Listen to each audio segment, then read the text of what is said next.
हाशिम के मौत के बाद घर में पूरी तरह से मातम छाया हुआ है। वहीं दूसरी तरफ माजाबीन का बहुत ज़्यादा बुरा हाल है। हर जगह उसे हाशिम ही नज़र आता है। माजाबीन को हाशिम के मौत के सदमे ने इस कदर निडाल कर दिया है कि उसे अपने होश भी नहीं रहता। तो वहीं पर हाशिम के अब्बू को जब पता चल जाता है कि उसका बेटा अब इस दुनिया में नहीं रहा है तो उसको इस बात का बहुत ज़्यादा बड़ा सदमा लग जाता है और उसे इस बात का बहुत ज़्यादा दुख होता है कि उसने अपने बेटे को आखिरी वक्त में भी नहीं देखा। लेकिन फिर उसे अचानक माजाबीन का ख्याल आता है, उस पर क्या गुजरी होगी ये सोच रहा होता है कि उसकी तो शादी होने वाली थी मेरे बेटे से। माजाबीन को अपने पास बुलाता है और उसे गले से लगा लेता है। हाशिम के अब्बू वहीं पर फैसला कर लेता है कि माजाबीन मेरी ही बहू है। पहले वो हाशिम की बीवी थी, अब वो कासिम की बीवी बनेगी। बात सुनकर माजाबीन बहुत ज्यादा परेशान होती है कि वो सोचती है कि मैं कैसे कासिम की बीवी बनूंगी। बात वो अपनी अम्मी से भी डिस्कस करती है कि मैंने हमेशा कासिम को अपने छोटे भाई की तरह समझा है, मैं उससे शादी कैसे करूंगी। वही दूसरी तरफ घर वाले बहुत ज्यादा परेशान होते हैं। माजाबीन के माँ बाप ये सोच रहे होते हैं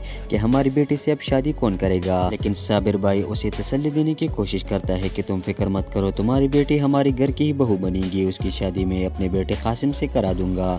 लेकिन दूसरी तरफ माजाबीन इस बात को लेकर काफ़ी ज़्यादा अफसरदा होगी। वो हर किसी से कहेगी कि मैं इस शादी के लिए कैसे मान जाऊँ, मैंने हमेशा कासिम को भाइयों की तरह समझा है, मैं उससे शादी कभी नहीं कर सकती, खुदारा मुझ पर इतना जुल्म न करे। वहीं पर माजाबीन ये बात हाशिम के दोस्त हारिस से भी डिस्कस करेगी कि घर वाले मेरी शादी कासिम के साथ कराना चाहते हैं। हारिस ये बात सुनकर बहुत ज़्यादा खफा हो जाएगा और उसे कहेगा कि ये कैसे हो सकता है।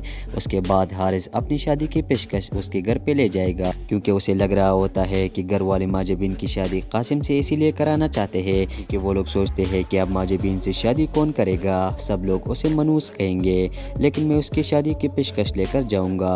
और हारिस ऐसे ही करेगा और सब घर वालों को उसकी शादी की पेशकश पसंद भी आएगी।